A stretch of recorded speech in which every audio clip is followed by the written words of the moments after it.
Assalamualaikum warahmatullahi wabarakatuh. Perkenalkan, saya Cynthia Sari Dwi Kusumaningrum bersama dengan anggota kelompok 4 ingin mempresentasikan materi tentang metabolit pada tanaman. Sebelum lanjut ke materi, izinkan saya memperkenalkan anggota kelompok 4. Di sini yang pertama ada Rizky Fadil Nadila, yang kedua ada saya sendiri, Cynthia Sari Dwi Kusumaningrum, yang ketiga ada Sherlyn Marcella, yang keempat ada Sri Wahyuni. Untuk mempersingkat waktu, langsung saja kita lanjut ke materi. Kepada pemateri, saya persilahkan.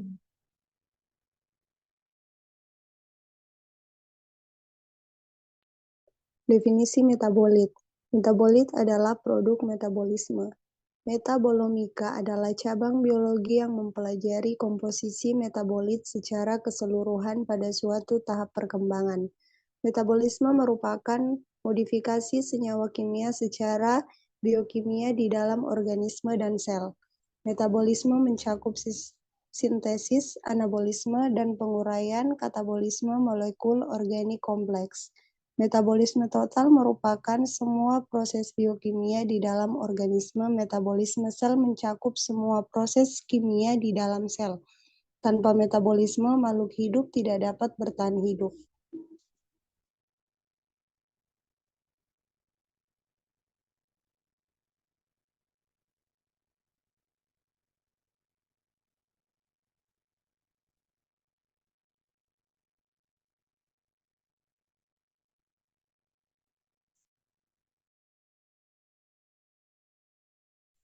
Adapun proses metabolisme, makhluk hidup atau organisme adalah hewan, tumbuhan, mikroorganisme yang hidup di darat, laut, dan udara. Ada dua metabolit, yaitu metabolit primer dan metabolit sekunder. Jadi metabolit primer itu adalah karbohidrat, lemak, protein, asam nukleat, merupakan molekul dengan BM tinggi, struktur sama untuk setiap organisme dan digunakan sebagai penghasil energi atau kelangsungan hidup organisme. Metabolit primer ini banyak dipelajari di bidang biokimia. Selanjutnya yaitu metabolit sekunder, yaitu golongan senyawa dengan struktur bervariasi untuk setiap organisme karena BM relatif kecil. Ditemukan dalam jumlah minor, berfungsi untuk mempertahankan diri organisme melawan penyakit, pertumbuhan, atau hormon. Banyak dipelajari di bidang kimia organik bahan alam.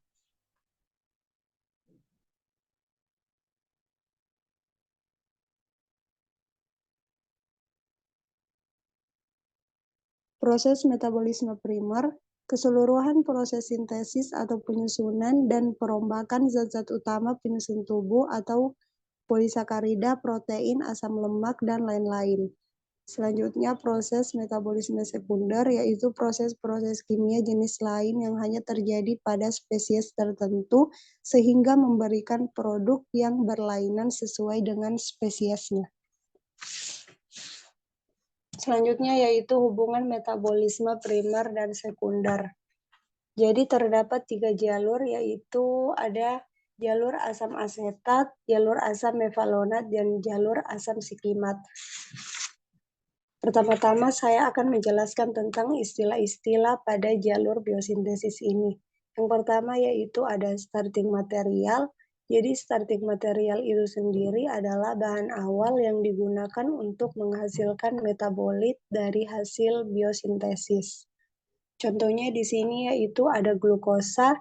Jadi glukosa ini adalah starting material atau bahan awal untuk menghasilkan berbagai macam metabolit. Ada juga disebut dengan prekursor. Jadi prekursor itu sendiri adalah senyawa yang terbentuk dari bahan awal, namun senyawa ini bukanlah target, tapi hanyalah produk antara.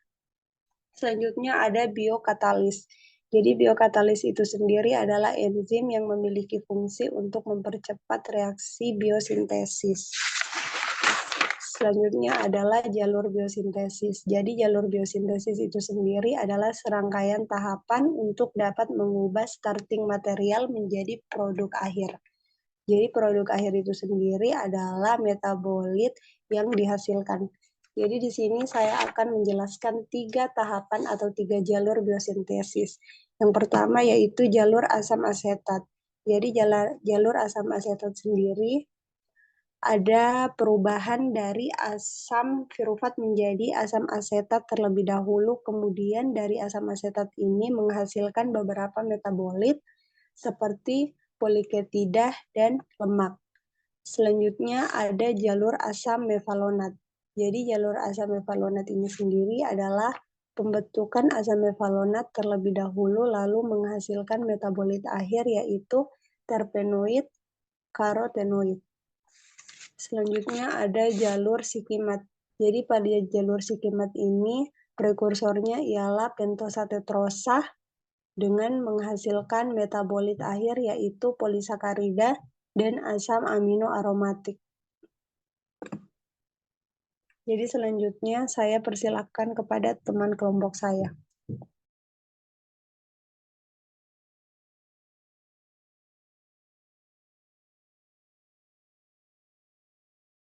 Selanjutnya kita masuk dalam biosintesis metabolit primer. Jadi, pembentukan dari metabolit primer yang pertama yaitu biosintesis karbohidrat, produksi monosakarida lewat fotosintesis.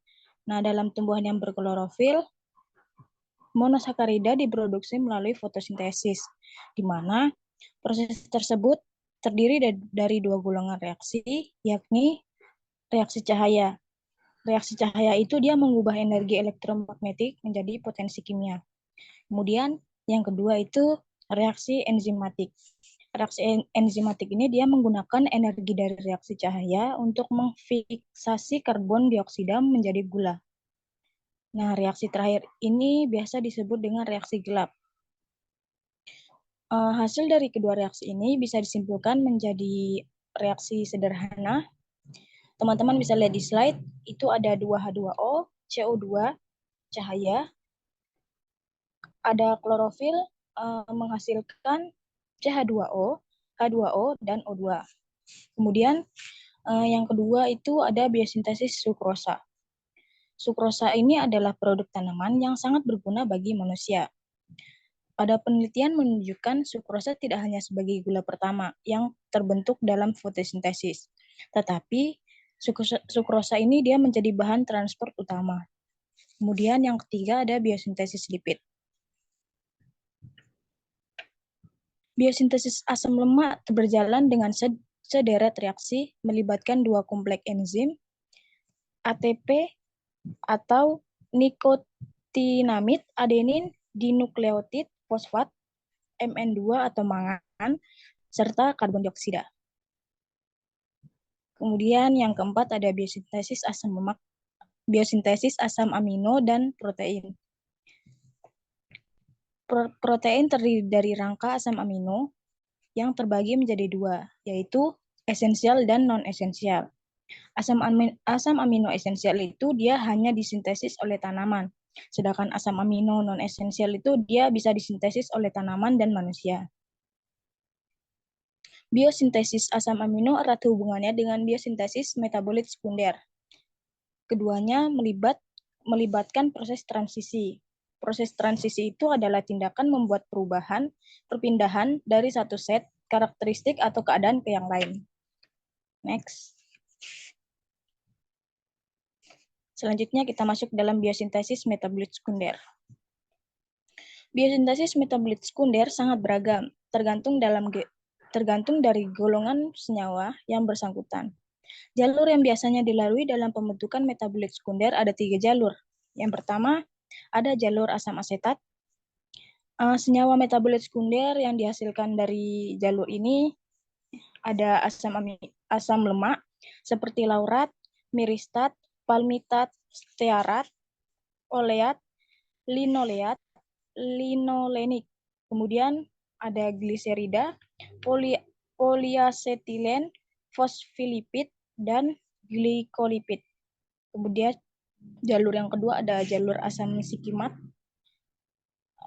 Senyawa metabolit sekunder yang dihasilkan melalui jalur ini ada asam sinamat, fenol, asam benzoik, lignin, fumerin, tanin, asam amino benzoik, dan guinon. Kemudian jalur yang terakhir ada jalur asam mevalonat. Senyawa metabolit sekunder yang dihasilkan dari jalur ini itu ada essential oil, squalene, monoterpenoid, mentol, korosinoid, steroid, terpenoid, sapogenin, geraniol, ABA, dan GA3. Selanjutnya,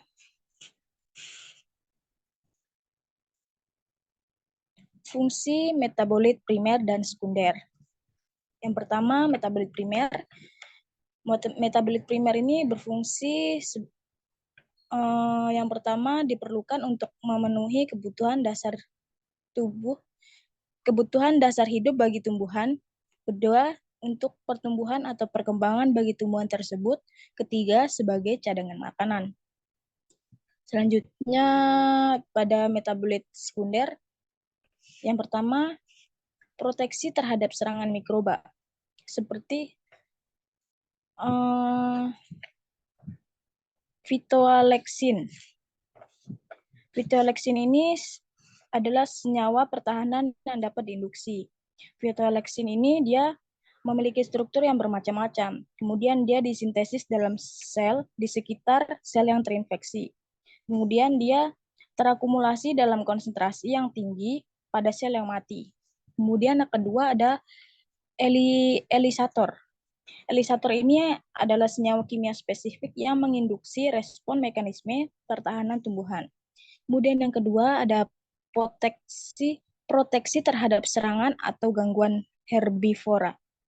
Yang pertama, proteksi ini dia umumnya bersifat konstitutif. Yang kedua, pestisida alami pada tumbuhan dapat mencapai 10% berat kering. Selanjutnya,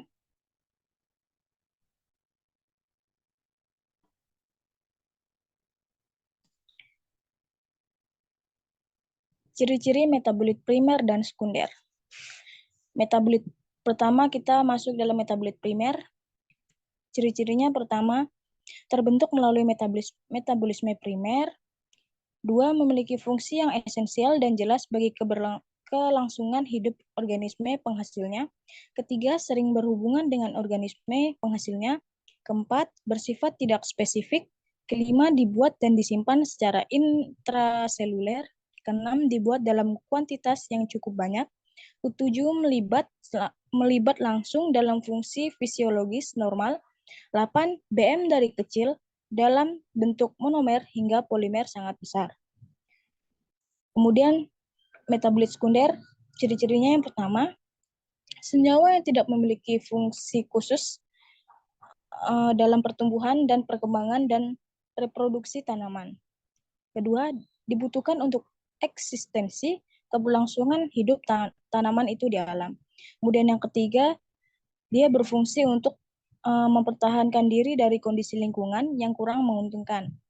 Yang keempat, tidak esensial, keadaan jangka pendek tidak berakibat kematian. Ketiadaan jangka panjang mengakibatkan kelemahan dan dalam pertahanan diri. Kemudian yang kelima, terdistribusi dalam spesies dengan famili tertentu. Keenam, senyawa organik dengan berat molekul 50-1500 Dalton. Yang terakhir, pemanfaatan oleh manusia. Selanjutnya, saya persilakan kepada teman saya. Selanjutnya, golongan metabolit primer. Yang pertama ada asam nukleat, yaitu bagian yang tersusun dari karbon, hidrogen, oksigen, dan fosforus. Kedua, tersusun dari 3 bagian, yaitu basa nitrogen, gula ribos, dan fosfat.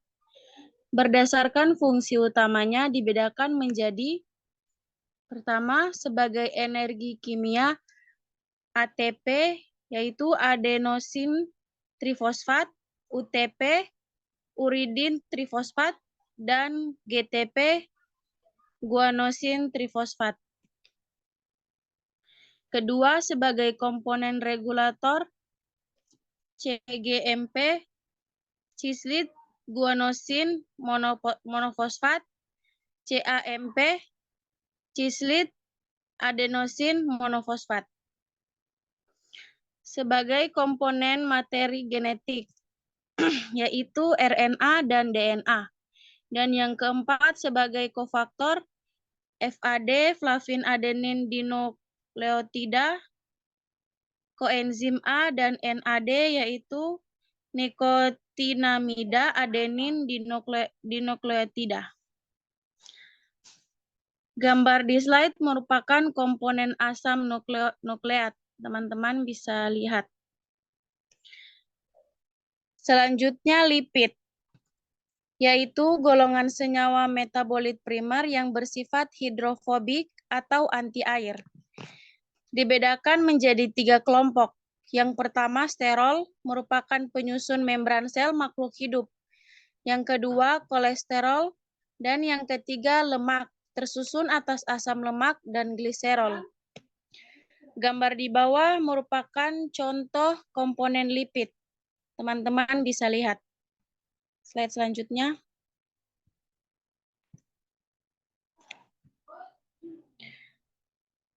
Selanjutnya protein merupakan senyawa makromolekul yang terdiri dari atom hidrogen, karbon, oksigen, belerang, dan nitrogen. Berdasarkan fungsi utamanya dibedakan menjadi 2. Yang pertama protein struktural, berfungsi menyusun bagian di dalam sel seperti protein perifer dan protein integral yang menyusun membran sel. Yang kedua protein fungsional, yaitu kelompok enzim. Selanjutnya karbohidrat, merupakan makromolekul yang terdiri atas hidrogen, karbon, oksigen. Sering juga disebut sebagai gula hidrokarbon. Jika dilihat dari jumlah monomer penyusunnya, dapat dibedakan menjadi 4 kelompok, yaitu monosakarida, disakarida, oligosakarida, dan polisakarida. Gambar di bawah merupakan struktur molekul karbohidrat.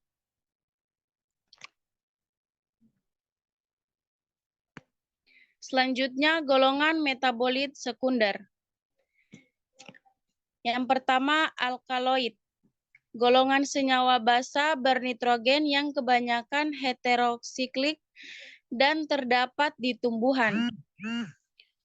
Yang kedua, alkaloid diklasifikasikan menurut kesamaan sumber asal molekulnya atau prekursornya. Yang ketiga, alkaloid bersifat detoksifikasi, bekerja menetralkan racun dalam tubuh. Gambar di bawah merupakan contoh struktur dari alkaloid. Yang kedua, polifenol. Kelompok senyawa yang memiliki banyak gugus fenol dalam molekulnya. Berperan dalam memberi warna daun saat musim gugur. Gambar di bawah ini merupakan contoh struktur dari polifenol. Untuk selanjutnya ada saponin. Saponin adalah jenis senyawa kimia yang berlimpah dalam berbagai spesies tumbuhan. Nah, senyawa ini merupakan glikosida amfipatik yang dapat mengeluarkan busa jika dikocok dengan kencang di dalam larutan. Nah, jenis glikosida yang banyak ditemukan dalam saponin itu di dalam tumbuhan aglikon berupa steroid dan triterpenoid. Saponin memiliki karakteristik berupa buih, sehingga ketika direaksikan dengan air dan dikocok akan membentuk buih yang bertahan lama. Untuk manfaat saponin sendiri, yaitu sumber antibakteri dan antivirus, meningkatkan sistem kekebalan tubuh, meningkatkan vitalitas, mengurangi kadar gula dalam darah, dan mengurangi pengumpalan darah. Di bawah ini, teman-teman bisa lihat ada contoh dari saponin. Di sini kita mengambil Asiacosida. Untuk strukturnya seperti pada gambar. Untuk selanjutnya ada flavonoid. Flavonoid adalah zat alami yang terkandung pada tanaman yang bersifat antioksida untuk menangkal radikal bebas pada tumbuhan. Flavonoid sebagian besar terhimpun di vakuola sel tumbuhan. Walaupun tempat sintesisnya ada di luar vakuola. Flavonoid merupakan kelompok senyawa fenol yang terbesar dan ditemukan di alam, terdistribusi secara luas pada bagian-bagian tanaman, baik pada akar, batang, daun, maupun buah, sehingga dapat terikut pada makanan sehari-hari. Nah, untuk fungsi dari flavonoid, yaitu melancarkan peredaran darah ke seluruh tubuh dan mencegah terjadinya penyumbatan pada pembuluh darah, mengurangi kandungan kolesterol, serta mengurangi penimbunan lemak pada dinding pembuluh darah, mengurangi resiko penyakit jantung koroner, dan sebagai antiinflamasi. Untuk struktur dari flavonoid, teman-teman bisa lihat pada gambar di bawah, itu merupakan struktur dari flavonoid. Untuk selanjutnya, ada steroid. Steroid itu merupakan obat untuk mengatasi peradangan pada tubuh. Nah, steroid itu bekerja dengan cara menyempitkan pembuluh kapiler dan menekan sistem kekebalan tubuh yang bekerja secara berlebihan. Steroid sendiri terdiri dari beberapa kelompok senyawa berdasarkan efek fisiologisnya. Untuk bagian steroid sendiri ada sterol, asam-asam empedu, hormon seks, hormon adrenokortikoid, aglikon, sapogenin. Untuk struktur yang di bawah itu merupakan struktur dari steroid. Untuk selanjutnya ada terpenoid. Terpenoid itu suatu golongan hidrokarbon yang banyak dihasilkan oleh tumbuhan dan terutama terkandung pada getah dan vakuola selnya.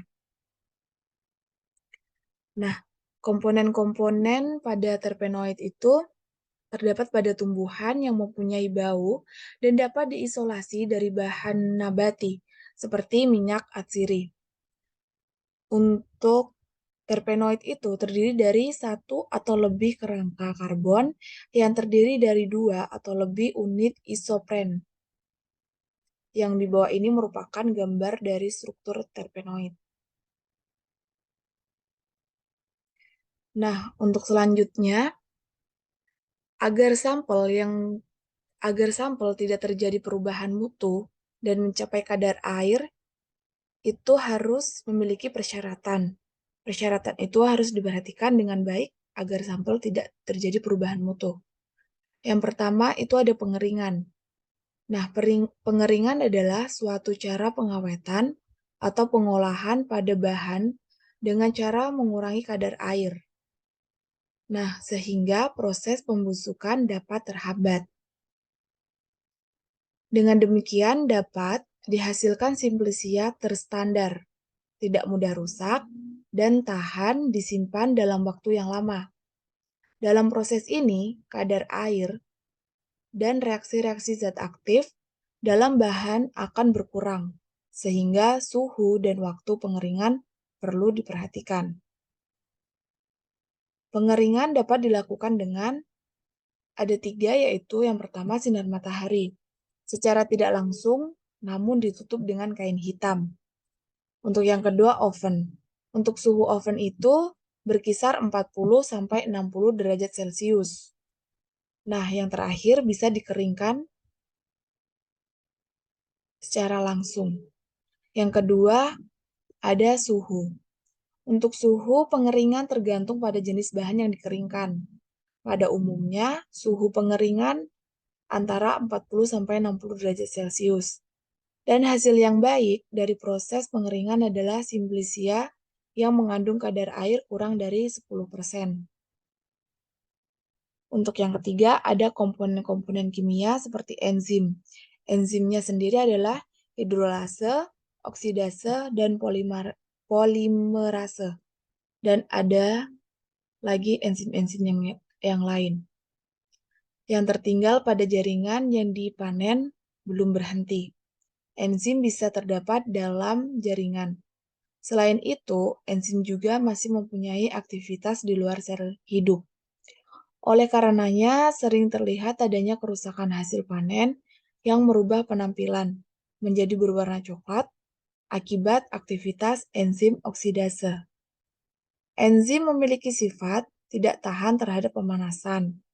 Dengan demikian, tingginya kadar air dan hasil panen dapat menjadi wahana untuk aktivitas berikutnya, baik dalam merubah tampilan fisik maupun kandungan bahan kimianya. Kerusakan fisik karena kadar air yang kurang terkontrol juga berkaitan erat dengan timbulnya cemaran, khususnya mikroba. Baik, itulah tadi presentasi dari kelompok 4.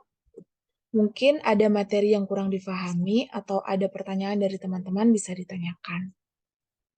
Ada kurang dan lebihnya, mohon dimaafkan. Sekian presentasi dari kami. Wassalamualaikum warahmatullahi wabarakatuh.